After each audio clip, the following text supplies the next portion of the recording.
complicated when it hurts.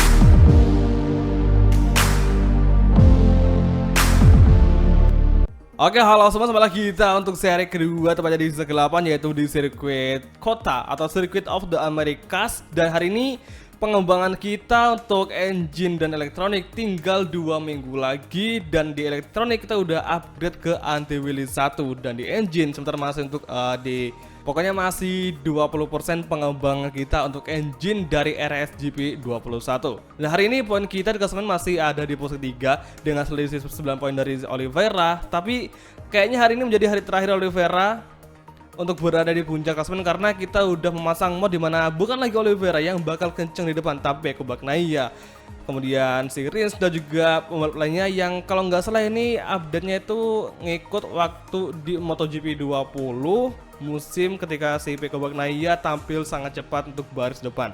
Kalau nggak salah di Misano ya, kalau nggak salah cuy. Untuk kualifikasi kita tembus ke Q2 dan ternyata bener aja Ducati yaitu Pecco Bagnaia dan juga si Alex Rins bakal mendominasi. Jadi prediksi nanti kayaknya untuk race-nya kayaknya 3 orang ini bakal sangat cepat kecuali ada perubahan lagi. Nah, untuk Marquez sama si Pol Espargaro mereka nggak ada dan nggak tembus ke Q2. Nggak tahu kenapa, ini kayaknya modurnya emang agak sedikit apa ya, kayak kurang klop aja sama si duo Honda kan. Kayaknya wajar sih kalau misalkan si Alex Rins dipasang nih, disimpan di baris depan, karena emang tahun 2015 Alex Rins udah bisa menangin GP kota. Waktu itu si Marquez kalah gara-gara crash di tikungan ke-12 yang emang paling tricky banget di sini. Dan Pecco Bagnaia kayaknya dia bakal menjadi juara juga karena emang di sini juga tampil dengan sangat-sangat cepat dengan Desmo GP 21. Iker Logona bakal start dari posisi paling terakhir, posisi ke-22. Jadi meski hari ini kita nggak kuat di track lurus, cuman kalau ada tikungan dengan sedikit setup yang sangat rahasia, kita udah bisa nih untuk tampil di baris keempat. Nggak tahu kenapa ini setupnya kayaknya cocok banget. Mungkin karena emang ada stop di suspensi, makanya kita enak buat belok, enak buat light braking. Ini udah mirip sama KTM, cuman untuk akselerasi dan top speed masih ragu ya, tapi nggak apa-apa lah kalau gitu. Hari ini kita pakai bensin agak full aja supaya lebih enak dengan jadi final corner atau di final lap, karena emang kita targetnya jadi juara 1 meskipun kemungkinannya juga nihil. Valentino Rossi is back di posisi ketiga. Bisakah hari ini Rossi tampil dengan sangat cepat untuk menangin GP Amerika, atau malah justru Johan Zarco dan Luca Marini mendadak tampil di baris depan? Luca Marini start dari posisi ke-23 menggantikan Tito Rabat. Waduh. Oke, semangat untuk GP Amerika 2021. Oke semua, ini dia seri kelas MotoGP untuk Amerika Square Breaks, and on the way race kedua GP Amerika ada Maverick Vinales, Alex Marquez merangkul satu posisi ketiga. Kita overtake kembali duo Yamaha, nampaknya Fabio Quartararo, Takaki Nagami dan Iker Logana crash di belakang saya sekali pada mengejar di tikungan ketiga. Dua maksudnya, sementara Alex Marquez masih menjadi pengisi ke-6 dan Maverick Vinales bakal kita overtake nanti. Kita overtake Alex Marquez posisi ke-6 dan akhirnya luar biasa dari Maverick Vinales, Suzuki, Ducati, Yamaha dan Yamaha Aprilia. Kita overtake Maverick Vinales dan masih belum bisa. Karena nampaknya si Vinales terus-terusan mendefense laju kita, tapi tenang aja, masih ada sektor yang paling gue sukai yaitu di tikungan ke-9. Kita overtaking dan akhirnya di akselerasi menanjak kita overtaking Maverick Vinales. Luar biasa, high speed karena tikungan ke-10 kita berhasil dekati Quartararo. Kali ini kita overtaking Yamaha Monster, Mabuga, dan ternyata masih belum bisa. Sementara Rins masih bertengger untuk baris depan di sini, fokus mengejar, mencoba slip trim, duel side by side di track lurus. Bisakah Aprilia? Ternyata masih belum bisa. Tebaknya Quartararo sangat cepat sekali di track lurus, beda sama Aprilia. Kita overtaking dari sisi kiri di entry corner tikungan ke-12, kita blok pas langsung. Nampaknya Quartararo berusaha lagi mengejar, tapi nampaknya dia udah nggak bisa. Dan berarti hari ini kita udah bisa untuk mengamankan posisi atau mengejar Valentino Rossi demi posisi ketiga hingga sekarang di sektor ketiga. Valentino Rossi, Bagnaia, VR46 menguasai podium di sini. Dan nampaknya kali ini Akademi VR46 udah bisa tampil kuat juga, karena hari ini pembuktian nih si Pecco Bagnaia, Rossi udah bisa untuk tembus ke 3 besar. Jadi menjadi suatu hal yang sangat menarik karena kita udah lama nggak ngelihat Akademi Rossi, atau maksudnya orang Italia termasuk Rossi sama Pecco Bagnaia untuk berada di baris depan jarang banget sih. Paling ya Peko aja kemarin di Qatar yang bisa untuk finish di urutan ketiga. Nah hari ini Alex Rins tampaknya sangat mendominasi banget. Dia dari kualifikasi kemarin selalu ada di baris depan. Tapi kita nggak tahu nanti apakah nanti di next race yaitu di Termasri Honda apakah nanti Alex Rins bakal kuat juga atau malah justru ada kejutan dari rival lainnya. Soalnya waktu kemarin gue main di Argentina ya, main quick mode itu ternyata nggak hanya Alex Rins aja, tapi ada Joan Mir, Franco Morbidelli yang juga ada di baris depan. Makanya kayaknya ini kalau gue pribadi sih kayaknya mod ini dia memiliki pemenang yang berbeda setiap sirkuitnya. Jadi nggak cuma si Alex Rins aja dan juga yang lainnya. Tapi kita bakal tunggu aja apakah besok ada kejutan lagi atau malah emang gini aja. Tapi kita coba nanti di next race di Argentina, semoga aja ada juara baru. Oke, Valentino Rossi, Pecco Bagnaia dan Alex Rins masih mengamankan posisi 1, 2, 3.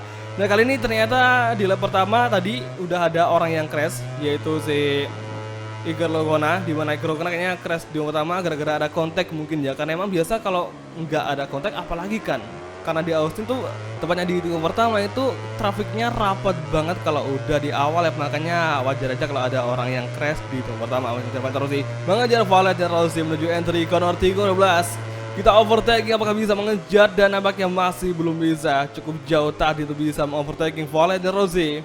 Sepertinya hari ini kita butuh waktu beberapa saat lagi kita bisa mengejar Valentino Rossi nanti posisi ketiga. Semakin rapat, hari ini kita udah bisa untuk menggagalkan agar trio Yamaha yaitu tadi si Maverick Vinales, Quartararo untuk berada sebaris sama si Rossi, dan akhirnya Aprilia RSGP dengan trio berhasil mematahkan Yamaha, dan akhirnya hari ini ada 4 pabrikan berbeda yang mengisi posisi 1, 2, 3, 4 yaitu Suzuki, Ducati, Yamaha, dan Aprilia. Dan sayang banget dua Honda, baik itu Honda Repsol dan juga Honda Satelit, belum ada di baris depan. Oke, final corner, final sektor. Sementara ini kondisi kita masih awet banget dan Rossi bakal kita overtake untuk posisi ketiga. Masih mengejar mencoba slip meskipun jaraknya jauh. Dan ternyata Jorge Martin di posisi kelima, luar biasa. Kita overtaking Valentino Rossi di posisi ketiga, dan nampaknya makin rapat dan kali ini masih belum bisa terlalu dalam tadi untuk kita mengovertaking Valentino Rossi, dan malah Willy, astaga ya ampun, ternyata gear 1 kita masih cukup berbahaya untuk Aprilia RSGP. Semoga aja nanti di lap keempat kita nggak sampai lagi dan bisa untuk mengamankan, menyamai respect kita sama si Rossi agar nanti kita tembus ke posisi 3, dan itu harus kita bermain dengan sangat-sangat cerdas dan penuh strategi. Nah, hari ini ternyata makin lama kita tadi gara-gara Willy bener aja ternyata game kita malah ngejauh lagi sama Rossi, jadi kita butuh lagi untuk bisa deketin Rossi nanti demi posisi ketiga. Tapi kita nggak boleh nyerah karena masih ada 2 lap lagi, masih lap ketiga, 4, 5, 3 lap lagi yang masih berjalan yang bakal kita manfaatkan cuy. Oke, entry corner 11 perlahan masuk kali ini, mencari peluang di akselerasi. Bisakah Aprilia mengamankan posisi ketiga dari Valentino Rossi? Keep fokus, keep fighting, masih mengejar, berusaha mengejar, cukup cepat menuju top speed di depan di entry corner 15. Bisa kita lihat breaking, kita overtaking Valentino Rossi, dan kita led braking masuk dari sisi kiri. Kita overtaking Rossi dan masih belum bisa. Sayang sekali. Tapi tenang aja, masih ada satu ketiga. Kita langsung overtaking dari sisi kiri, dan masih nampaknya kita salah ambil jalur tadi. Hingga sekarang si Rossi mau fight back lagi Aprilia RSGP yaitu Rio.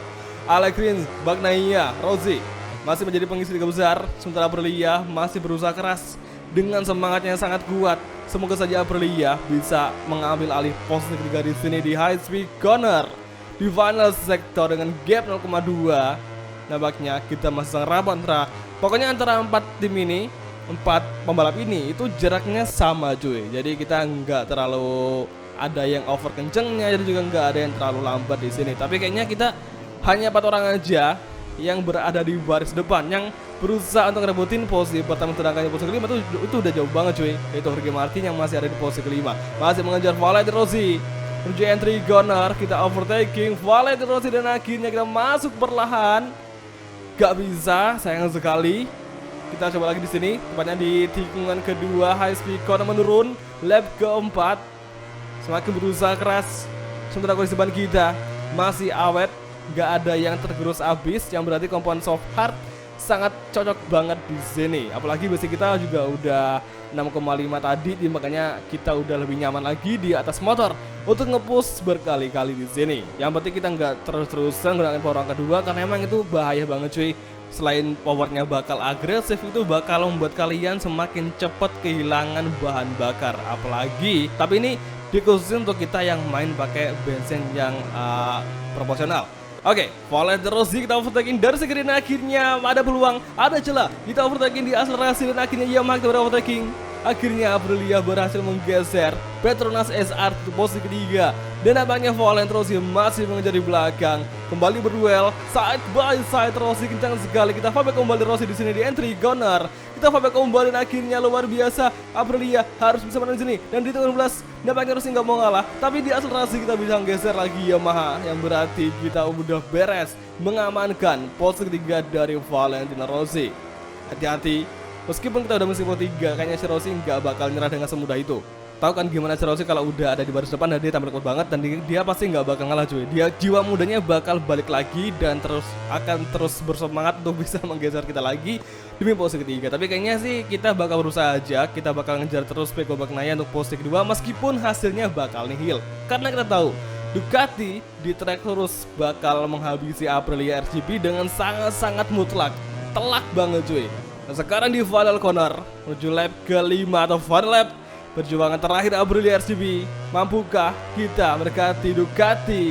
Yang mana Ducati di top speed sangat kencang sekali, tapi di tikungan kayaknya kita lebih menang daripada Ducati di sini. Oke, entry corner tikungan pertama, dan semakin akhirnya ada peluang, ada celah, ada peluang bagi Aprilia untuk menang di sini untuk posisi kedua. Semoga aja kita di tikungan di depan, tepatnya di triple chicane, bisa mendekati Ducati aka Pecco Bagnaia. Nah, benar aja kita udah mulai bisa rapat nih, udah mulai serapat, yang berarti ada kemungkinan kita bisa mengisi posisi kedua. Tapi kalau posisi utama kayaknya nggak bisa karena Alex Rins sudah jauh banget cuy. Kali ini di tikungan ke-8 pada sektor kedua yang bakal menanjak terus menurun, kita bakal bisa menguasai di situ karena emang Aprilia lebih jago di sini, kecuali di trek lurus doang. Menuju tikungan ke-11, dekati Pecco Bagnaia dengan kondisi ban yang masih awet, hati-hati jangan sampai crash, dan akhirnya bagus sekali di akselerasi mereka dengan Pecco Bagnaia, tapi di trek lurus kita mustahil mendekati Pecco Bagnaia. Tapi kayaknya di entry corner kali ini Pol Espargaro crash di belakang, sayang sekali masih mengejar Pecco Bagnaia di entry corner. Kita bakal lihat braking, kita tarik tuas rem, kita hard braking from race, dan akhirnya semakin rapat dengan Pecco Bagnaia. Oke, tinggal 2 sektor lagi, kita masih bisa untuk berjuang di sini. Tikungan ke-13, mendekati Pecco Bagnaia, kita overtake sekarang, kembali berduel side by side lagi di sektor ketiga, dan kita lampaui Ducati. Hati-hati jangan sampai crash, dan kali ini Pecco Bagnaia kembali masuk. Kita fallback kembali dari sisi kiri, masih mengejar menuju high speed. Ducati masih memimpin kita. Nampaknya Aprilia kembali berjuang di sini di high speed karena sektor terakhir 0,1 gap dengan Pecco Bagnaia. Bisakah Aprilia menang untuk posisi kedua? Dan kali ini menuju entry corner 2 tikungan terakhir, kita mendekati Pecco Bagnaia. Oke, tinggal 1 tikungan lagi, masih bisa, dan kita langsung overtaking dari kanan ke kiri. Kita masuk overtaking Pecco Bagnaia, dan akhirnya bagus sekali. Jangan maksa, oke, kalem, dan akhirnya ternyata di akselerasi kita kalah sama Ducati, dan akhirnya Aprilia harus berpuas diri, gak bisa tuh nyentuh posisi kedua dari Pecco Bagnaia. Tapi nggak apa, karena hari ini kita mainnya nggak maksa, karena kalau kita maksa itu kalian banyak banget nyamper tes asli, banyak banget. Ya udah, hari ini ternyata 3 besar diisi oleh Suzuki, Ducati, dan juga Aprilia. Sementara Jorge Martin ternyata bisa mengalahkan Valentino Rossi tadi. Wah, sayang banget Rossi malah digeser sama Jorge Martin cuy. Dan 3 Yamaha ternyata finishnya tetap berurutan dari posisi ke-5, 6, dan ke-7. Dan Alex Marquez Taka mengisi posisi ke-8 dan juga ke-9 di GP Austin atau Circuit of the Americas. Dan ternyata hari ini yang crash adalah Iker Lecuona dan Aprilia ngapain crash 2 kali? Dua orang Alex Espargaro sama Salvadori crash. Wah, masa iya cuma kita aja yang berjuang demi Aprilia? Ya ampun, gini banget dah gabung sama Aprilia. Alex Espargaro crash, Salvadori crash. Padahal tadi yang crash di indikator itu Iker Lecuona sama Pol Espargaro, malah duo Aprilia gak bisa finish. Wah, mereka ini kayaknya udah tersesat banget dah ini, ya ampun. Oke, hari ini untuk klasemen, kita mengecek dulu klasemen kita, apakah Aprilia berada di puncak atau malah justru yang lain. Dan ternyata bener aja kita di posisi kedua, cuman yang di puncak itu bukan kita, yaitu si Alex Rins. Dan bener aja ternyata Miguel Oliveira hari ini menjadi hari terakhirnya Oliveira tadi untuk berada di puncak klasemen, dan hari ini KTM gak bakal bisa lagi untuk tampil dengan cepat di baris depan. Jadi oke semua, kalau gitu kita langsung aja mengakhiri video kali ini, dan kita bakal ketemu lagi tepatnya nanti di next video. Kalau gitu terima kasih nonton dan sampai ketemu di Red GP Argentina. Oke, bye, ciao.